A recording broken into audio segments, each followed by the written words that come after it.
challenge of being in downtown.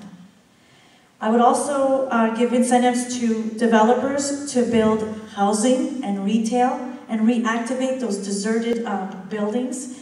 They're an eyesore. Parking, again, I don't know how many times I've said parking. It's the infrastructure we need. If you think of it, it's like we're making a cake. If we don't have parking, we don't have the pan. So we need that, we need to be taking care of that. And also incentives for a smart city. There's been an organic trend for tech companies, so we need to nurture that. They bring a great diverse workforce that are consumers and they're millennials. So this is another population that we would like to include in our city. So diversity and incentive plans. Thank you.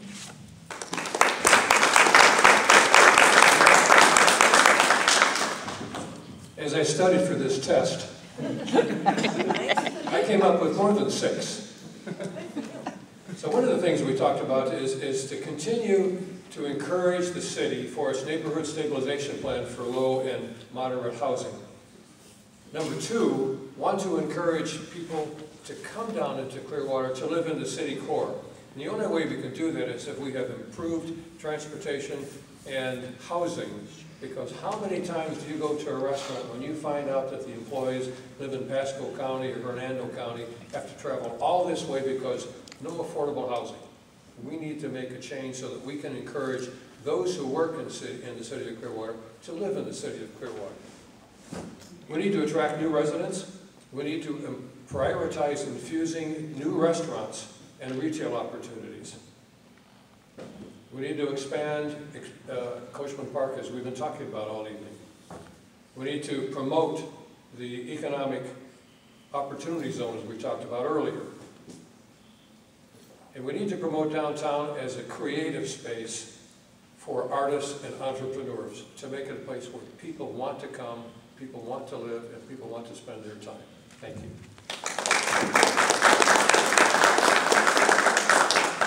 Okay, it's already 8:47, so we're going to go ahead and wrap this up. And each of you will have 2 minutes to do a wrap-up of whatever you'd like to say.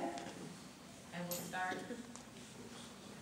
And we'll start with Bruce because I think he was the next first person. Well, I just want to thank you for the invitation tonight to come out and talk to neighborhoods and neighborhood leaders. Neighborhoods are the key to success, in my opinion, for the future success of our city. That every part of our city is important, our neighborhoods are vitally important.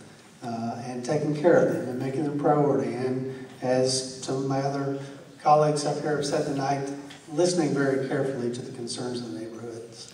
And so when I talk to folks in the neighborhood, you know, like I said earlier, a lot of folks are surprised that some of us are out talking to them in their neighborhoods because they have felt out of contact with city government leadership.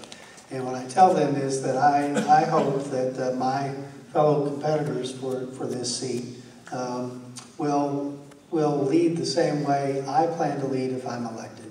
And that is, it's my job as an elected council member not to wait for the neighborhoods and the people who live in them to come down to City Hall to tell me about their problems.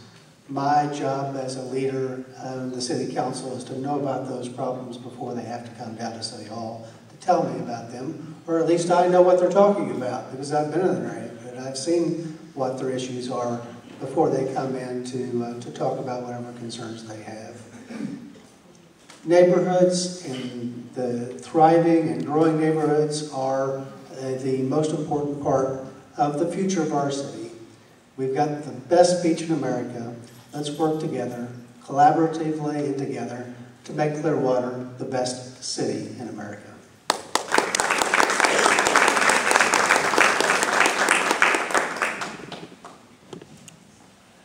All right, congratulations. I don't see anybody that fell asleep out there, so that's very important when you come to these, that we keep you alive. I want to thank you all for coming and thank you for your time. I'm going to again thank the CNC putting this on, and it's not an easy task to handle, and it's much appreciated. I want to thank the fellow candidates. You have some wonderful people in front of you. You are gifted in this election to choose not only very intelligent people and loving people, but that are all very passionate about this community. But there are differences, and that's where these things are here to show. And one of the differences that I hope you're able to see tonight is the need for the community wants to have a voice again, and the need to find balance. And again, that balance is, we talked a lot about tourism again and destination, and 5 of the 9 questions we're dealing with that, but we lacked on talking a lot about livability, and our quality of life kept coming up. So that balance is super important. I think it's really important to identify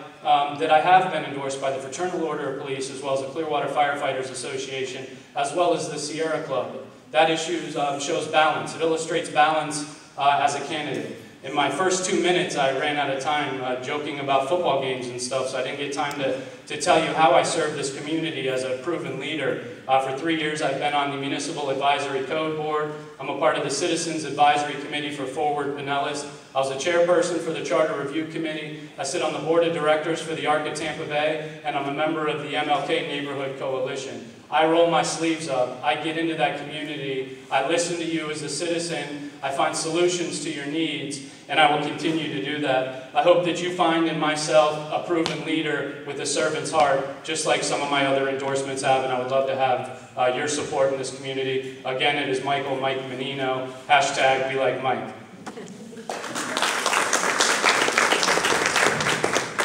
My mind is mush.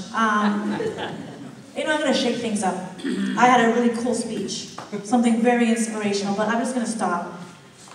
I've been answering questions and all that. I'm just going to speak from my heart. In a nutshell, Clearwater has a very important decision to make. I think one of the most important decisions in decades, because I feel that Clearwater is on the brink of success, but just as easily can slip back. And you have so many candidates to choose from. So you guys have to figure out what you want. If you want a politician or someone who thinks of this as a career move or a resume builder, that's not me. This is not on my bucket list. If you want someone who's going to be a wallflower or coast through it, that's not me. What I am is a person that will have the courage to disagree with you, look you in the eye, but feel she owes you an explanation. What I am is a person on a crusade to finish what I started 4 years ago. Because I'm on a mission to get my kids back. I'm an empty nester and they left me to the opposite ends of the country. And they're very honest with me as to why they left, and they don't feel like there's a reason to stay. If you want a fighter, a passionate woman, someone with something different to add, someone that perhaps can reflect a different population, that's me. If you want someone that's going to look you in the eye and tell you something you don't want to hear, but respectfully disagrees, but listens to you at the same time, then that's me. It's as simple as that.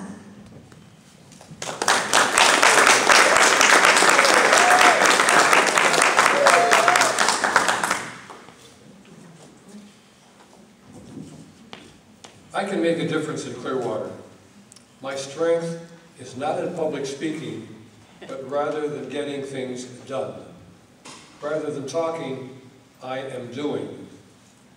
A reflection of my ability to get things done is the responsibility that I have had as chairman of the Greater Clearwater Chamber of Commerce, chairman of the YMCA of the Suncoast, chairman of Leadership Pinellas, chairman of the Tampa Bay Think Tank, president of the Westchester Homeowners Association, vice chair of the Clearwater Marine Science Center, now the Aquarium, president of the Board of Governors of the Countryside Country Club, vice chair of the Charter Review Commission.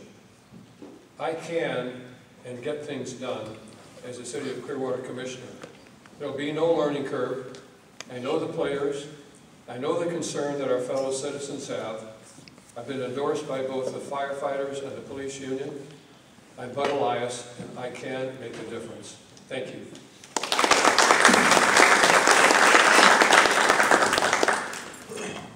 I'm Bud's younger brother and friend.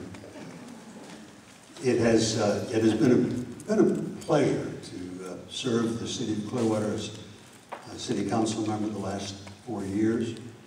I have gotten to know so many people. By trade, I'm a college teacher and have been for many years. I teach only part-time now. And for many of those years, I was stuck in the classroom. I say stuck in the classroom. I enjoy teaching. And now I teach maybe 1 or 2 classes a semester. One's coming up this coming Sunday, a Sunday afternoon class I'm teaching. But I have been able, over these past 4 years as your city council member, to meet so many wonderful people, to listen to your concerns, and to try to convey that to the city manager and the rest of my colleagues on the city council and city staff, helping you to solve problems. And it's been a joy to me. Just being out of the classroom, getting to use some of the skills that I've been teaching for many, many years, and communicate with you, and to listen to you. And more than half of communication, by the way, should be listening. And so I think I'm a pretty good listener. Some have accused me of not saying enough on the city council. When I have something important to say, I'll say it. Otherwise, I like listening better than speaking. And so I hope I can be, for the next 4 years, your city council member, seat number 3. My name is Bob. I go by Dr. Bob. And my phrase is to keep Dr. Bob on the job. Simple, but you'll remember. Thank you.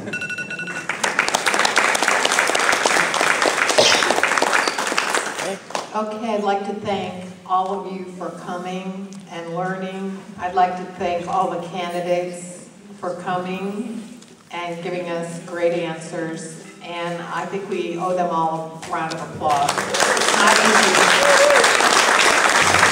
Thank you, everybody.